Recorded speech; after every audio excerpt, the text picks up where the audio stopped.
ఆధ్యాత్మిక క్షేత్రం వారణాసిలో హోలీ వేడుకలు ఉత్సాహంగా జరుపుకున్నారు. కాశీలో మణికర్ణికా ఘాట్లో మసాన్ హోలీ వేడుకలు సందడిగా సాగాయి. నాగ సాధువులతో పాటు సామాన్య భక్తులు ఈ వేడుకల్లో పాల్గొన్నారు. దేశ విదేశాల నుంచి సందర్శకులు వచ్చి ఇక హోలీ సంబరాలు చేసుకున్నారు.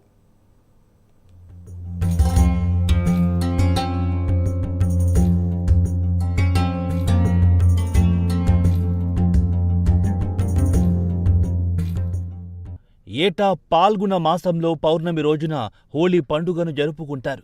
శుక్లపక్ష ఏకాదశి తర్వాత రోజున మసాన్ హోలీని జరుపుకుంటారు. ఉత్తరప్రదేశ్లోని ప్రయాగ్రాజ్లో మహాకుంభమేళా ముగిసిన తర్వాత నాగ సాధువులు కాశీలో మసాన్ హోలీ వేడుకల్లో పాల్గొన్నారు. అందుకే ఈ హోలీకి మరింత ప్రాధాన్యత ఉంది. ఏటా కాశీలో హోలీ వేడుకలను 2 రోజుల పాటు జరుపుకుంటారు. ఈ హోలీని చితిభస్మం, అబీర్తో ఆడుతారు. కాశీలోని మణికర్ణికా ఘాట్ వద్ద సాధువులు శివ భజన చేస్తూ ఘనంగా హోలీ వేడుకలు నిర్వహిస్తారు. చితిభస్మాన్ని ఊదుకుంటూ మృత్యు పండుగను జరుపుకుంటారు. పురాణాల ప్రకారం ఈశ్వరుడు తన వివాహం తర్వాత కాశీకొచ్చి మసాన్ హోలీ ఆడారని చెబుతారు. మసాన్ హోలీ వేడుకల కొరకు అందరూ కూడా వెయిట్ చేస్తున్నారు. కొద్ది క్షణాల్లో మసాన్ హోలీ వేడుకలకు సర్వం సిద్ధమైంది. దాదాపు అఘోరాలు వచ్చేటటువంటి సమయమైంది, మధ్యాహ్నం 12 గంటలకు. అయితే ఈ మణికంఠిక ఘాట్లో దాదాపు పరమేశ్వరుడు మధ్యాహ్నం 12 గంటలకు వచ్చి ఇక్కడ గంగానదిలో స్నానం ఆచరిస్తాడు అన్నటువంటిది ఒక ఇక్కడ ఉండేటటువంటి భక్తులు అనుకోవచ్చు, ఇక్కడ ఉండేటటువంటి సాధు సంతులు చెప్పేటటువంటి విషయము. ఆ సమయం కొరకు నాగసాధువులు కూడా ఇదే సమయం, ముహూర్త సమయం చెప్పారు. ఇక్కడ కొద్దిసేపట్లో నాగసాధువులు వచ్చేటటువంటి సమయము. తర్వాత మనకు ఏదైతే హోలీ వేడుకలకు మణికర్ణిక ఘాట్లో జరిగేటటువంటి హోలీ వేడుకల వరకు కూడా అందరూ వెయిట్ చేస్తూ ఉన్నారు. కొద్ది క్షణాల్లో ఈ హోలీ వేడుకలు శ్మశాన వాటికలో జరుగుతున్నాయి. మసాన్ హోలీ వేడుకలు కాశీ నగరాన్ని మిన్నంటుతున్నాయని చెప్పవచ్చు. దాదాపు కొద్దిసేపట్లో మసాన్ హోలీ వేడుకలకు సర్వం సిద్ధమైంది. దాదాపు మనకు కాశీ అంటే హోలీ అంటే మనకు దేశవ్యాప్తంగా కూడా ఈ నెల 14వ తేదీన హోలీ వేడుకలకు చేసుకుంటారు అందరూ కూడా.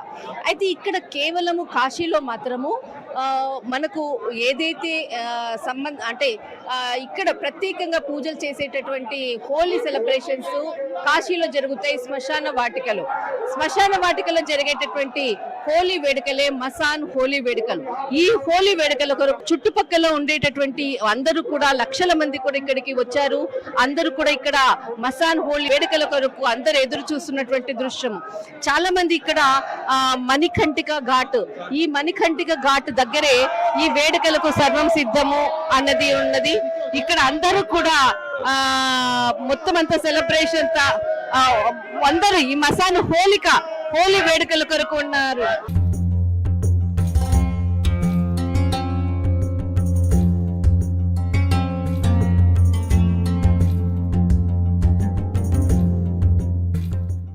ఈ ఏడాది వారణాసిలో మసాన్ హోలీ 2 రోజుల పాటు జరుపుకున్నారు. మసాన్ హోలీ అంటే మరణ పండుగ జరుపుకోవడంగా భావిస్తారు. మనుషుల్లో అహం, దురాశ లాంటి దుర్గుణాలు వదిలి వారి జీవితం బూడిదగా మారి ముగుస్తుందని మసాన్ హోలీ బోధిస్తుందని పండితులు చెబుతారు. చాలా మంది మనకు సాధు సంతులు, తర్వాత అఘోరాలందరూ కూడా ఈ శ్మశాన వాటికలో జరిగేటటువంటి ఏదైతే వేడుకకు మరి కొద్ది క్షణాల్లో ఇక్కడికి వస్తున్నారు. వారందరి కొరకు కూడా భారీ బందోబస్తు ఏర్పాటు చేశారు. అయితే ఏదైతే మనకు మణికంఠిక ఘాట్లో జరిగేటటువంటి ఈ మసాన్ హోలీ వేడుకలు సంవత్సరంలో ఒక్కసారి ఈ వేడుక కొరకు కొన్ని లక్షల మంది వెయిట్ చేస్తుంటారు.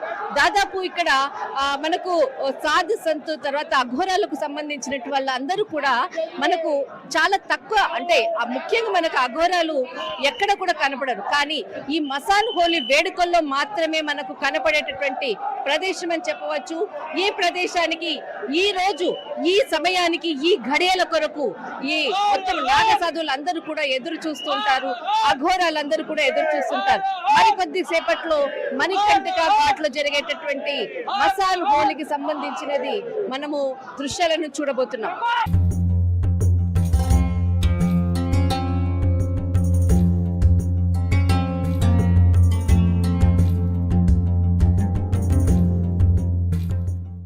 నిన్న దాదాపు మనకు నాగసాధువులు, తర్వాత యోగులు, సిద్ధులు చాలామంది కూడా వచ్చారు. ఇక్కడ చుట్టుపక్కల ఎంతమంది నాగసాధువులు అనుకోవచ్చు, తర్వాత యోగులు ఆ, మనకు దిగంబర్లు కూడా చాలామంది మనకు నిన్న కనపడ్డారు అంటే హరిచంద్ర ఘాట్ దగ్గర. ఈరోజు మణికర్ణిక ఘాట్ దగ్గర కూడా అదే దృశ్యాలని దాదాపు ఎంతమంది ఉండొచ్చు? ఎందుకంటే నువ్వు కూడా ఒక సాధన చేస్తున్నటువంటి తెలుగు అబ్బాయి అనుకోవచ్చు, బట్ ఎంతమంది ఉండొచ్చు ఇక్కడ? ఇప్పుడు మనం ఎంతమంది అంటే మనం వాళ్ళని అవతరించలేము, ఎందుకంటే వాళ్ళ లక్షలలో చాలా చాలా అంటే చాలా నాగబాబాలు ఉంటారు. ఇది కాశీలో మెయిన్ ఏంటంటే ప్రయాగరాజ్ నుండి శివరాత్రి కుంభమేళకి దగ్గరలో ఉండే కాబట్టి వాళ్ళ స్థానాలకు పోకుండా వాళ్ళు ఇక్కడ కాశీకి వచ్చి ఇక్కడ శివరాత్రి జరపడం జరిగింది. ఎందుకంటే శివరాత్రిది మెయిన్ మహత్వం కాశీలోనే ఉంటది కదా, అందుకనే. అయితే శివరాత్రి తర్వాత మెయిన్ ఏంటంటే మసానోలి వాళ్ళకి, దిగంబర్ వాళ్ళకి ఎట్లా ఉంటుంది అంటే జో రాక్ రైతా ఆ రాక్ వాళ్ళు పెట్టుకుంటే ఆ ఆనందం వేరే వేరే ఉంటది వాళ్ళకి. అయితే మెయిన్ ఆ ఆనందం కోసమే వాళ్ళు ఏంటి రాక్ ఏంటి అంటే, ఆ రాక్ అంటేనే అది మెయిన్ జో భస్మ చితా హోలీ అయితే వాళ్ళ హోలీ ఉంటది. ఇది మన సామాన్య ప్రజల హోలీ ఉండదు. ఇక్కడ చాలా వైబ్రేషన్స్ ఉంటాయి. ఇది మణికర్ణిక ఘాట్, ఇది చాలా పవర్ఫుల్. అయితే మనం లోపల నుండి స్థిరంగా ఉండి కాన్షియస్నెస్లో ఉండి మన భక్తి ఉంటే మనకేం కాదు. కానీ ఇక్కడ ఇప్పుడు ఎట్లయిపోతుందంటే లేడీస్ వీడీస్ అందరు వచ్చేస్తున్నారు, అందరు ఆడుతున్నారు, ఇంటికలు వదులుకుతున్నారు, ఎట్లా పడితే అట్లా రూల్స్ అండ్ రెగ్యులేషన్స్ లేకుండా అయిపోయింది. కానీ ఇది మణికర్ణిక ఘాట్ దీనికన్నా మోక్ష ద్వారిని అంటారు దీనికి. ఇక్కడ శవంని కూడా ఒక ఊరేగింపులో తీసుకుపోతారు, అదే ఇక్కడ మెయిన్ ఉంది. చాలా మంది కూడా అటు సైడ్ నుంచి రావడం జరిగింది. అంటే వీళ్ళు అటువైపు ఏమైనా ఉంటారా?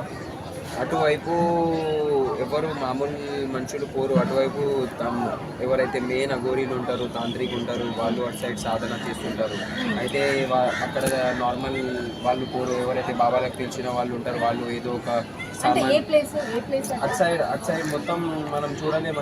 అట్లాంటి జగలలో టెంట్లలో ఉంటారు వాళ్ళు. ఇప్పుడు మెయిన్లీ ఇప్పుడు హోలీ అయిపోయింది కాబట్టి చాలా మంది ఖాళీ చేసి వెళ్ళిపోయారు. మీకు తమిళనాడు అఘోరి మణికరణ్ బాబా కూడా తెలిసాము. ఇక్కడ అఘోరి కాళీ మందిర్ ఉంది, అక్కడ ఆయన కూడా ఒక 1 వీక్ నుంచి ఇక్కడనే సాధనలు. ఆయన కూడా మా గురుజీ ఎంబట్నే మీద మా ఆశ్రమంలోనే వాడు. అయితే మొత్తం అంతా కూడా ఆ ప్లేస్ లోనే వాళ్ళు ఉంటారు. మెయిన్ వాళ్ళకి సాధన చేసేది ఉందా, ఏమన్నా సాధన చేసేది ఉందంటే అటువంటి అవకాశంలో వాళ్ళు అక్కడ వెళ్తారు. ఓకే, ముఖ్యంగా వీళ్ళు అఘోరాస్కి సంబంధించిన వాళ్ళు ఇప్పుడైతే వాళ్ళు అక్కడ ఉన్నారు. ఇప్పుడు హోలీ అయిపోయింది, వీళ్ళు ఎక్కడికి వెళ్తారు? వీళ్ళు అదే ఇలా సీక్రెట్ ఉంటుంది. అంటే వీళ్ళు ఎక్కడ పోతారు మనకే తెలియదు. వీళ్ళు మెయిన్లీ ఎట్లా అంటే హైడ్రో ప్లేసెస్ ఉంటారు, మొత్తం ధ్యానంలో ఉండడానికి. వాళ్ళు नॉर्मल पीपल वेट दे कान नॉर्मल पीपल किधर नहीं जा सकते, ऐसे जगह में वो लोग जाके रहते. मेनली जंगल में मेनली వాళ్ళు అడవిలలో సాధన చేసుకుంటుంటారు. మాక్సిమం ఇక్కడ అడవుల్లో దగ్గర ఉండేటటువంటి అడవుల్లో కూడా వెళ్తుంటారు వాళ్ళు. ప్రతి ఒక్క అడవులో కొంత సమయం జరుపుతారు. ఒక్కొక్క చతుర్మాస ఒక్కొక్క జగ చేయాలని వాళ్ళకి ఒక్క అఘోరి వెంబడ. అంటే ఎందుకంటే నువ్వు కూడా ఒక బాబా దగ్గర శిష్యరికంగా ఉన్నావు కాబట్టి నీకు కొంత తెలుసు. ఇప్పుడు ఏదైతే ఒక అఘోరి దగ్గర ఎంతమంది ఆయన శిష్యుల పరంపర ఉండొచ్చు? ఇప్పుడు ఈ కాలంలో మనం చెప్పాలంటే ఒక సీఎం కన్నా ఒక అఘోరియే గ్రేట్ అంటారు. అంటే గ్రేట్ అని చెప్పలేం, కానీ ఆ అఘోరికి ఆ కనెక్షన్ ఉంటుంది. అఘోరికి చాలా మంది సేవకాలు ఉంటారు. వాళ్ళు మొత్తం భావాత్మతోనే వస్తారు. ఎందుకంటే ఆయన చేసే కర్మలో ఆయన ఇప్పుడు అఘోరలి నాగబాబాలు ఎట్లుంటారంటే ఇప్పుడు यहाँ पे हर कोई पाप धोने आता है. पाप यहाँ पे धो के और गंदा करके मैला करके जा रहा है, पर अपना भी जो भी भला है, दुनिया का भी जो भी भला है, वो सब नागा बाबा है तो ले रहे. तो उसके लिए नागा बाबा के सामने हर कोई बेकार है. ऐसा सोचे मेरा. अच्छा, అంటే మాక్సిమం ఎంతమంది ఉండొచ్చు? ఆయన శిష్యురికం పరంపర ఎంతమంది ఉండొచ్చు? ఇప్పుడు మనం ఎంతమంది ఉండొచ్చు అదైతే మనకు ఐడియా లేదు, కానీ ఇక్కడ నుండి మెయిన్ నిరంజని ఘాట్ వరకు ఎన్నో నాగబాబాలు ఉన్నారు. ఎన్నో మన అన్ని అఖాడా బాబా, జూనా అఖాడా, నిరంజని అఖాడా, అవానా అఖాడా, అందరూ హరర్ బోలే మాకే అందరిది అలగ్ ఆశ్రమంలో. వీళ్ళందరూ వాళ్ళ పర్సనల్ టెంట్ అంటే కుటియా అంటారు, దానికి కుటియా వేసుకొని దాన్ని దూనా చేసుకొని అక్కడ పూజ చేసుకుంటే అక్కడనే సాధన చేసుకుంటారు. ఫుడ్ ఎలాంటి ఫుడ్ తీసుకుంటారు వాళ్ళు? ఫుడ్ అనేది మనం ఆలోచించలేం. వాళ్ళు అంత కాస్ట్లీ ఫుడ్ తింటారు. వాళ్ళు గ్రాస్ కూడా తింటారు. అంటే ఖాళీ జస్ట్ వెజిటేబుల్ भी खाते हैं उन लोग और इतना महंगा भी खाते हैं. మీకు గుచ్చి గురించి తెలుసా? మీకు గుచ్చి మష్రూమ్ తెలుసా? మీకు అది 30-40,000 కిలో ఉంటుంది. అది వీళ్ళు ఒక్కొక్క అది ఆలు లెక్క వండుతా అవుతారు. అది అరే గుచ్చి ఖాయిగా. వీళ్ళు ఒక్కసారి వీళ్ళు మనకి చూసేస్తే చాలా సంతోషంగా వాళ్ళు భావపూర్వకంగా మన కోసం కూడా వాళ్ళు చాలా అంటే ఏం చెప్తారు, చాలా మనకు కూడా చాలా ప్రేమగా చూసుకుంటారు వాళ్ళు. శివ పార్వతుల వివాహం తర్వాత తొలిసారి కాశీని సందర్శించారని పురాణాలు చెబుతున్నాయి. శివ పార్వతులు ఒకరికొకరు అబీర్ పూసుకొని హోలీ ఆడారని అంటారు. అప్పటి నుంచి ప్రతిసారి కాశీలో మాసాన్ని అస్థికలతో వేడుకలను జరుపుకోవడం ప్రారంభమైందని పురాణాలు చెబుతున్నాయి. తెలుగు రాష్ట్రాల నుంచి భక్తులు హోలీ వేడుక కోసం కాశీకి వెళ్లారు. విదేశాల నుంచి చాలా మంది వారణాసి వచ్చారు. దేశం నలుమూలల నుంచి వారణాసి వచ్చి హోలీ సంబరాలు జరుపుకున్నారు. ప్రయాగ్రాజ్లో మహాకుంభమేళాకొచ్చి అప్పటి నుంచి తీర్థయాత్రలు చేస్తున్న భక్తులు కాశీ విశ్వేశ్వరుని దర్శనానికి వచ్చారు. కాశీ చుట్టూ 85 కిలోమీటర్ల పాదయాత్ర చేశారు. మసాన్ హోలీ వేడుకల్లోనూ ఉత్సాహంగా పాల్గొన్నారు. ఏదైతే మనకు శ్మశాన ఘాట్ ఇక్కడ మనకు కనిపించేటటువంటిది మొత్తం అంతా కూడా ఈ శ్మశాన ఘాట్కి సంబంధించినటువంటి హోలీ సంబరాలంతా కూడా ఇక్కడే జరిగాయి. దాదాపు ముగిసింది హోలీ సంబరాల్లో.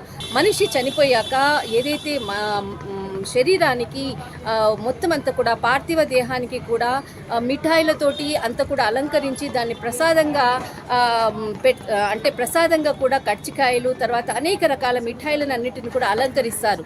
మొత్తం అంతా కూడా ఈ పూజ మసాన్ హోలీకి సంబంధించినటువంటి మసాన్ బాబాకి అంతా కూడా ఊరేగింపుగా తీసుకొని వచ్చి ఇక్కడ మనకు శ్మశాన ఘాట్లో మనకు కనిపిస్తుంది. ఈ శ్మశాన ఘాట్కి సంబంధించినటువంటి ఇక్కడ కార్యక్రమం అంతా కూడా ముగిసిన తర్వాత ఆ ప్రసాదాన్ని అందరికీ పంచిపెట్టి అందరూ కూడా సంతోషంగా దీన్ని తీసుకుంటారు.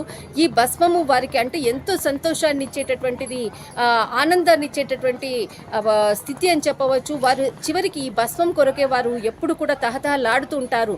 మాకు కేవలం ఇది మాత్రమే కావాలి అంటూ కూడా చెప్పేటటువంటి ఈ నాగభావాలు అనుకోవచ్చు, అఘోరాలు అనుకోవచ్చు, సాధువులు, సిద్ధులు, చాలా మందికి కూడా కొంతమంది అలౌకిక శక్తులు ఉన్నటువంటి భావాలు కూడా ఈ మసాన్ హోలీలో పాల్గొనడానికి ఇక్కడికి వస్తారు. కానీ ఈ మహత్తరమైనటువంటి ఘట్టము దేశంలో ఎక్కడా కూడా జరగదు. కేవలం మనకు కాశీలో మాత్రమే ఈ మసాన్ హోలీ వేడుకలు జరిగేటటువంటి స్థలం. దిస్ ఇస్ కళ కాశీ.